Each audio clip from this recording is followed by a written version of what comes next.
Math looks foreign, you're not alone. 1. Breathe. 2. Name it. 3. Try one tiny example. I'll guide you, step by step. Today we're breaking down the ultimate high school math roadmap and the daily habits that will turn you into a mathematician. Alright, let's dive into our first phase, understanding the sequence. Think of your high school math journey not as a random collection of classes, but as a carefully constructed path. Each course is a stepping stone that prepares you for the next. Knowing the map is the first step to navigating it successfully. For most students in the United States, the journey begins with pre-algebra. This course is all about firming up the fundamentals. You'll work with fractions, decimals, percentages, and get your first real introduction to variables, those letters like X and Y that start appearing in your math problems. It's the essential toolkit you'll carry with you for years. Next up is Algebra 1. This is a big one. Here, you move from arithmetic to symbolic reasoning. You'll learn to solve linear equations, work with inequalities, and understand functions. Algebra 1 is the bedrock of all higher-level math. It teaches you the language and the rules of the game. Without a solid grasp of these concepts, everything that comes after will feel like a struggle. After Algebra 1, you'll typically move on to geometry. Some people see this as a detour, but it's actually a crucial part of the main road. Geometry is the study of shapes, sizes, and the properties of space. You'll learn about proofs, logical deduction, and spatial reasoning. It's a different way of thinking than algebra, more visual and logical, but it still relies heavily on the algebraic skills you just learned to solve for angles, lengths, and areas. Think of it this way: high school math is a pyramid. You can't build the next level without a solid foundation. For example, in geometry, you might need to find the length of a triangle's side using the Pythagorean theorem. That involves squaring numbers and finding a square root, skills you mastered in algebra. Following geometry, you'll circle back to algebra with Algebra 2, often combined with trigonometry. This course takes the concepts from Algebra 1 and kicks them up a notch. You'll explore more complex equations, like quadratics and polynomials, and dive into logarithms and imaginary numbers. Trigonometry, the study of triangles and their angles, gets introduced here, which is absolutely essential for fields like physics and engineering. The next logical step is pre-calculus. As the name suggests, this course is designed to be the final preparation for calculus. It synthesizes everything you've learned in algebra and geometry, and introduces advanced topics like function analysis, limits, and series. It's the bridge that connects all your previous learning to the world of higher mathematics. Finally, you reach the top of the pyramid, calculus, or, for some, AP statistics. Calculus is the study of change, and it's a monumental achievement that opens doors to countless STEM careers. Statistics, on the other hand, is the science of data, and it's incredibly valuable in almost every field today, from business to medicine. The path you choose here often depends on your interests and future goals. Now, here's a crucial tip. This sequence is typical, but it's not set in stone for everyone. If you find yourself consistently struggling and falling behind, it might mean there's a gap in your foundational knowledge. On the flip side, if you're bored and not being challenged, you might be ready to move ahead. In either case, don't be afraid to speak up. Politely request a placement review with your teacher or school counselor. Being in the right class for your skill level is the single most important factor for success and for maintaining your confidence. Don't rush the process. Master the basics first. Now for our first core habit, and it's a big one: focusing on concepts over formulas. If you've ever felt that panic during a test when a formula just vanishes from your memory, this habit is your solution. Think of it this way: memorizing a formula without understanding it is like having a key, but not knowing which door it opens, or why. You might get lucky, but you're essentially just guessing. True confidence in math comes from knowing not just the key is, but understanding the lock it was designed for. It's about seeing the bigger picture, the story behind the symbols. When you understand the why, the how becomes intuitive and almost impossible to forget, even under pressure. This shift in mindset transforms math from a collection of random rules into a logical, interconnected system. It's the difference between being a passenger and being the driver. Let's take a simple example: the slope of a line. You probably memorized the formula mx plus b, where m is the slope. But what slope? It's simply a measure of steepness. It's a rate of change. It tells you the story of how one thing changes in relation to another. For every step you take to the right on a graph, how many steps do you have to go up or down? That's it. That's the concept. If a line has a slope of 2, it means for every 1 unit you move horizontally, you move 2 units vertically. It's a consistent relationship. Suddenly it's not just a letter in an equation, it's a description of movement and change. You can see it in the steepness of a hill, the growth of your savings, or the speed of a car. When you see them, you're not just recalling a formula, you're thinking about a rate, a relationship.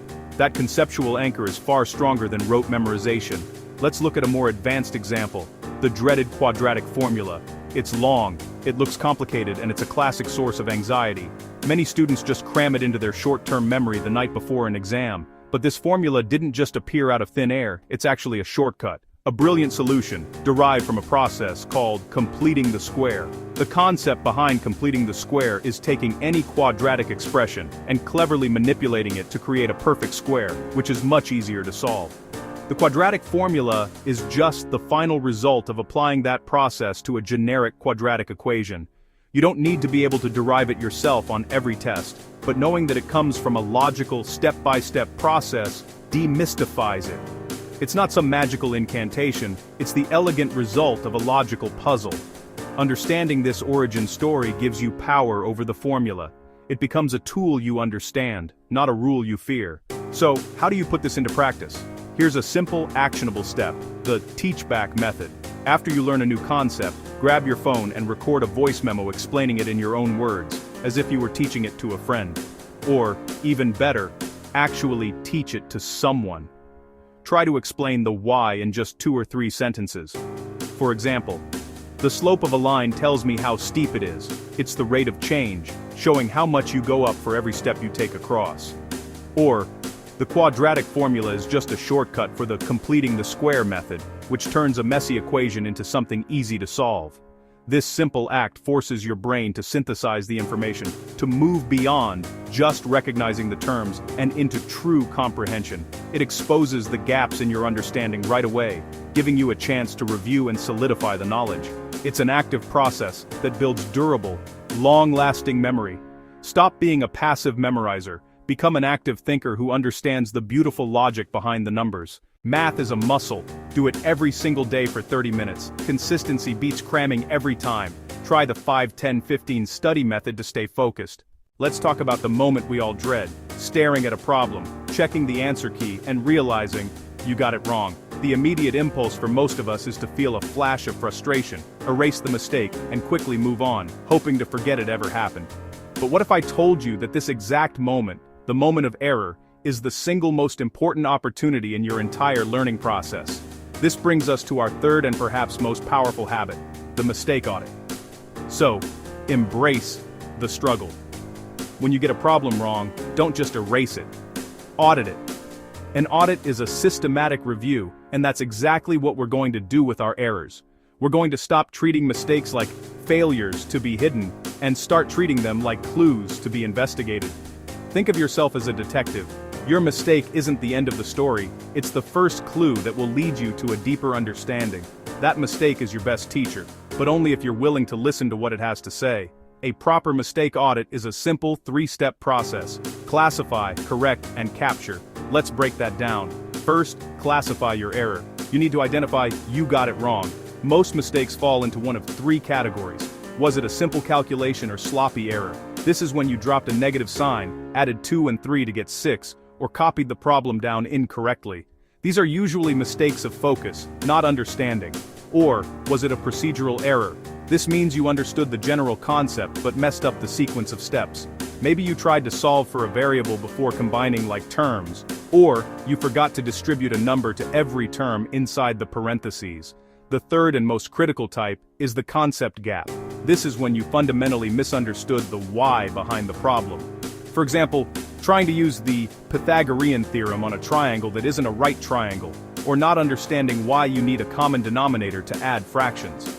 Identifying the type of error is crucial because it tells you exactly what you need to fix. A sloppy error needs more focus, a concept gap needs more review. Step 2 is to correct the error. This is more than just looking up the right answer. You need to go back to the exact point where you went wrong and rework the problem from there, step by step. Write out the correct process in full. As you do, explain to yourself each step is necessary. Say it out loud. This act of verbalizing and writing reinforces the correct pathway in your brain, making it much more likely you'll follow it next time. Finally, and this is the step that turns a one-time fix into long-term learning, capture the lesson. Create a mistake log or an error journal in a dedicated notebook or digital document. For each significant mistake, especially procedural ones or concept gaps, you'll create a simple entry. Think of it as a small table with 3 columns. The first column is the error type. For example, procedural error, forgot to distribute the negative sign. The second column is the fix. The negative sign outside the parentheses must be applied to term inside. You might even write out a mini example. The third, and most important column, is the cue for next time. This is a simple, actionable trigger for your future self. It could be something like, cue. When I see a negative sign before parentheses, I will draw arrows to each term inside before I do anything else. This log becomes your personalized guide to acing math. Before a practice session or a test, spend just 2 minutes reviewing your mistake log. You're reminding your brain of the specific traps it has fallen into before. By classifying, correcting, and capturing your mistakes, you transform them from sources of frustration into a customized roadmap for success. You're not just hoping you won't make the same mistake again. You're building a system to ensure it. Need help? Check out Paul's math notes for cheat sheets or use the USPS location finder to use Mathematic for lesson videos. You've got the roadmap. Now go solve one problem, just one. You've got this. Like and subscribe for more study hacks.